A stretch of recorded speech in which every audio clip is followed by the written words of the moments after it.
Hello, everybody. Welcome to the Faith Focus Weekly Discipleship Podcast. My name is Kevin Rognus, and I'm the Discipleship Director here at Faith Covenant Church. I just want to thank you for watching or listening today, and to remind you to hit subscribe to make sure you don't miss anything, and also leave us a review and let us know how we're doing. I also leave my email address in the episode notes, so please check that out if you have any questions, comments, concerns, stories you want to share, topics you want to cover, any of those kinds of things. I am all ears and excited to get your input about things that we should do in the podcast. So today we are in a season of Advent. Advent is the time of waiting for the arrival and the birth of Jesus Christ, and that's coming up quickly already. Just a couple weeks from today, we'll be having our Christmas Eve services here at Faith Covenant Church. And the Christmas story is often a story that feels very familiar to many of us, especially if we've grown up in the church hearing these stories every year on a regular basis. But there's some parts of the story that we don't always talk a lot about. Some of the parts of the Christmas story are maybe a little bit more challenging and a little bit more somber or even disturbing.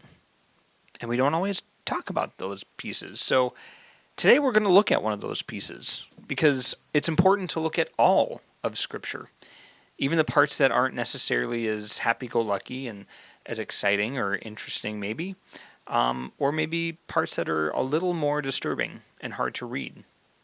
So we find one of these pieces in Matthew 2, which is happening shortly after the birth of Christ. And Matthew 2 is also interspersed with a part of the story we do like to talk a lot about, the three wise men. So I'm going to read through parts of Matthew 2, and we'll kind of do some discussion along the way. So starting in Matthew 2, starting with verses 1 through 3. After Jesus was born in Bethlehem of Judea, in the days of King Herod, wise men from the east arrived in Jerusalem, saying, "Where is he who has been born King of the Jews? For we saw his star at its rising and have come to worship him." When King Herod heard this, he was deeply disturbed, and all Jerusalem with him. So let's pause there. This is already so interesting because Herod is disturbed by a threat to his power. Here he is receiving foreign dignitaries who are there to worship a supposed king of the Jews. Now, it's important to remind ourselves here at this point that the Jewish people have been, for several centuries now, spread throughout the known world. The countries of Israel and Judah were taken over centuries prior by first the Assyrians and then the Babylonians, and the people were kind of deported out of their own land and then spread throughout the lands of the Assyrian and then Babylonian empires. So the Jewish people have been spread out everywhere. Many have returned to the land of Israel, but they're not alone. So King Herod here is ruling over a space that is inhabited by some Jewish people, but also other peoples from surrounding groups that the Assyrian and Babylonians moved in. And now King Herod is part of the larger Roman Empire who is overseeing the land. So now that King Herod is hearing that there is a supposed king of the Jews, he is perceiving that as a threat to his power. The Jewish people would have constituted a significant part of the land that he was ruling over. And if they're uniting under a different king, that's a big threat to Herod's power. If that were true somehow, that might show the Roman authorities that King Herod is ultimately responsible to, that he can't do his job. So he's facing pressure potentially, if this pans out, that someone is a king of the Jews. He is then facing pressure from the people he is ruling over in the Jewish people that he's ruling over, but also potentially facing pressures from people over him to kind of keep the peace and keep them in line. So Herod is very disturbed, even though this supposed king of the Jews is only a baby at this point. Now, scholars think that generally these wise men were arriving a couple years after the birth of Christ, but still, Jesus is only a toddler at most. But Herod is deeply disturbed by this power threat that he perceives. Now, later we see that King Jesus handled political power in a very different way than what was expected of him and what we expect today. But Herod didn't know that that was going to be how Jesus was interacting with people, and so he perceived this as a major threat. So, that's part of what Herod is experiencing, and we see that Herod's sense of being disturbed spreads to all of Jerusalem. Verse 3 says, all of Jerusalem was with him. So Herod is discontent, and when Herod is not happy, he's kind of crazy. When Herod is not happy, everybody else is also on edge. So Herod's kind of spreading his discontent amongst the other peoples as well. So then we'll pick up and read verses 4 through 6, which says this. So he, being King Herod, he assembled all the chief priests and scribes of the people and asked them where the Messiah would be born. In Bethlehem of Judea, they told him, because this was what was written by the prophet. And you, Bethlehem, in the land of Judah, are by no means least among the rulers of Judah, because out of you will come a ruler who will shepherd my people Israel. So the arrival of the wise men triggers King Herod to consult with the Jewish scribes and priests and say, hey, there's this prophecy. What's going on with this prophecy? Is there really a king of the Israelites that's going to emerge? And they don't necessarily know what he will do with this information, but they say, yep, there is this prophecy that someone will be born in Bethlehem and will be a ruler over the people of Israel. And so Herod kind of plays along and just kind of sends the wise men on their way. And he says, hey, when you find the baby Jesus, or find this baby, who he doesn't know the name is Jesus, but when you find this baby and worship this baby, come back and tell me where the baby is so that I can go worship the baby. So he's obviously not really wanting to go worship Jesus. He's more concerned about finding Jesus to get rid of that threat to his power. So Herod just kind of plays along, lets the wise men go do their thing, tells them to do it. And so the wise men go ahead and they find the baby Jesus. They give him these marvelous gifts to Joseph and Mary, and they worship Jesus, and they're excited to do that. However, the wise men, perhaps because they're wise, they get warned in a dream by God not to report to Herod. So the wise men leave through a different way than they kind of came in and kind of sneak out of the area and get away from Herod so that they don't reveal the location of the baby Jesus to King Herod because they know that he's crazy. And so along the same lines, Joseph, Mary's husband, is also warned in a dream that Herod is planning to kill Jesus. And in this dream, he is told to flee to Egypt. Get out of here, go somewhere safe, go all the way to Egypt, which that has all kinds of symbolism on its own.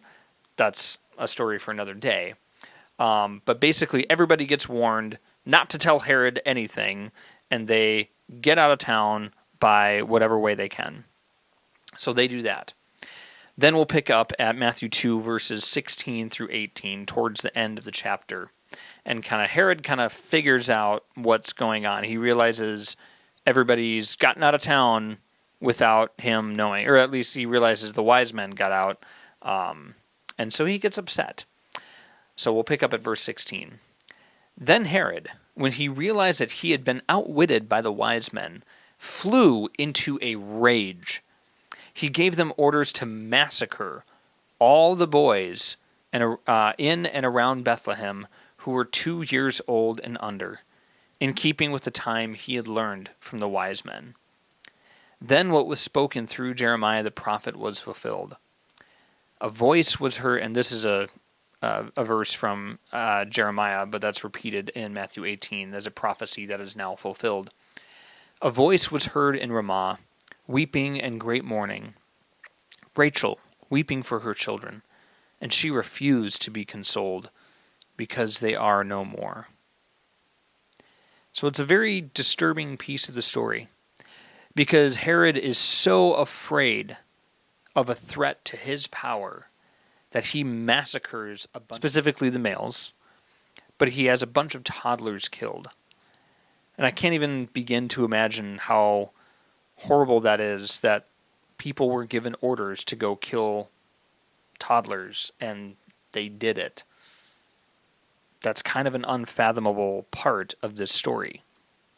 But it is a part of this story. Another way to think of this is in a broader sense of the spiritual warfare that is happening. Ultimately, well, maybe not ultimately, but one of the major pieces of the Bible is that we are in the midst of a spiritual battle between God and the forces of evil. And sometimes those forces of evil are known as Satan or demons, the devil. But there are very real biblical forces that are opposing God in everything. This is a part of that battle. The arrival of God in human form on this earth posed such a threat to the powers of hell, to the devil, to Satan, however you want to phrase that, that they were moved to murder innocent children. That's the level of desperation involved in spiritual warfare. The arrival of God in human form posed a tremendous threat to the powers of hell. And likewise, Herod felt a threat. Herod was so threatened and was so overwhelmed by what he felt was a threat to his power that he had toddlers killed. So we see from the very beginning of Jesus' life and ministry that he is already facing opposition before he's maybe even really able to walk that well or talk that well. He's maybe barely starting to put some words together. He's already having his life threatened. That's how fierce a battle we are in the midst of with spiritual warfare. And we see this already happening at the very beginning of the Christmas story. The opposition that Jesus faced during his ministry from the Pharisees and the Roman authorities, that wasn't the beginning of opposition to Jesus. It started as early as his birth. In his first couple years of life, people were already out to kill him. So Jesus was facing tremendous warfare, tremendous spiritual warfare, tremendous opposition. And we don't talk about that a lot. It started at the very beginning. So it's a very somber part of the story. It's a disturbing part of the story. We should be disturbed by what we read here in this part of Matthew. The Christmas story is a very multifaceted story. It has some hard parts. It also has some very joyful parts. In the midst of Matthew 2, we didn't read this today, but in the midst of Matthew 2, we also have portions of the Magi, the wise men, delivering wonderful gifts to Jesus, Mary, and Joseph, and saying, we are here to worship. We are here to recognize that you are the King. We are here to give you something. And at the same time, others are trying to take. That's part of the Christmas story. It's not an easy part. Our faith is not easy. And the Christmas story helps us realize that. So we need to pay attention and learn from both parts, both the easy parts and the hard parts of the Christmas story. So sometimes people, talking about this part of the Christmas story so much might seem like I'm trying to be a downer, that I'm trying to take away from the joy of Christmas. And I promise you I'm not. Christmas is a wonderful time of year, and it's so important to celebrate the amazing things that God did in becoming a human person on this earth. It is an incredible thing, absolutely. Should we celebrate it? Absolutely. Should we be joyful and spend time together? Yes. Have traditional foods and Christmas carols? Yes, all those things, absolutely. but we have an obligation to know all of Scripture and delve into all of it, the hard parts too. So it's my hope that we can do that we can look at Matthew 2 and say, yikes, this is really terrifying. There is a really terrifying part of this story with Herod having innocent children killed. And that can help us recognize what Jesus came here to do. He came here to help us fight the forces of evil. It's a somber message, and it's an important one, I think. So I just hope you keep that in mind as we go about Christmas. I hope that other times you're able to celebrate and enjoy the other parts of the Christmas story. And I also just want to say that we are taking a little bit of a break with the podcast to just take some time off for the Christmas season. We will return in the new year, sometime in January, with new episodes at that point. So in the meantime, I hope you spend a lot of time with family. I hope you have all the delightful traditional foods that you and your families use to celebrate, and just have a really, really wonderful Christmas season. So thank you so much for watching. Thank you so much for listening. And I hope you have a wonderful and blessed day.